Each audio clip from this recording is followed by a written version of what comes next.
হর হর মহাদেব, আদেশ জয় মা মহাদেব। এই তো বিয়ের সিজন চলে এসছে, এবারে হুদো হুদো বিয়ে হবে, ঠিক আছে। যে যাকে পারবে ন্যাং মারবে, বিয়ে করে নেবে।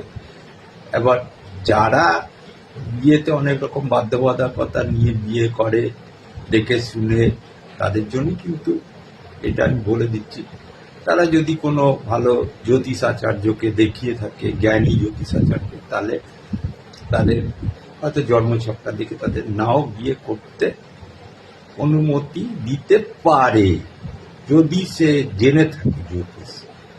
কিন্তু কেন না, ডিভোর্স মানে ডাইভোর্স, যেটাকে শুদ্ধ ইংরেজিতে বলে ডাইভোর্স, কিভাবে দেখতে হয় জন্মছকে, সেটা বিয়ে করলেই তো হলো না 45 দিনের মাথায় গিয়ে ডাইভোর্স হয়ে যাবে।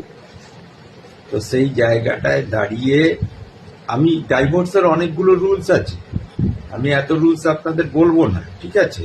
আমি একটা মেন রুলস, মানে প্রচুর রুলস, ঠিক আছে। অত শিক্ষিত জ্যোতিষ ছাড়া কেউ তো জানবে না, আমি এটা বলে দিচ্ছি। সেটা হচ্ছে যে আপনার জন্মছকে যদি লগ্ন সাপেক্ষে শনি থেকে চন্দ্রের দূরত্বটা ষষ্ঠ স্থানে থাকে অথবা অষ্টম স্থানে থাকে, তাহলে কিন্তু আপনার ডাইভোর্স হবে, এটাই জানবেন। এছাড়াও অনেক আছে, যারা আসবেন আমার কাছে জটক বিচার করাতে, তাদের আমি করে দেবো। সে অষ্টকূট জটক বিচার তো আমি করি না, আমি নাক্ষত্রিক জটক বিচার করি, কৃষ্ণমূর্তি জটক বিচার করি।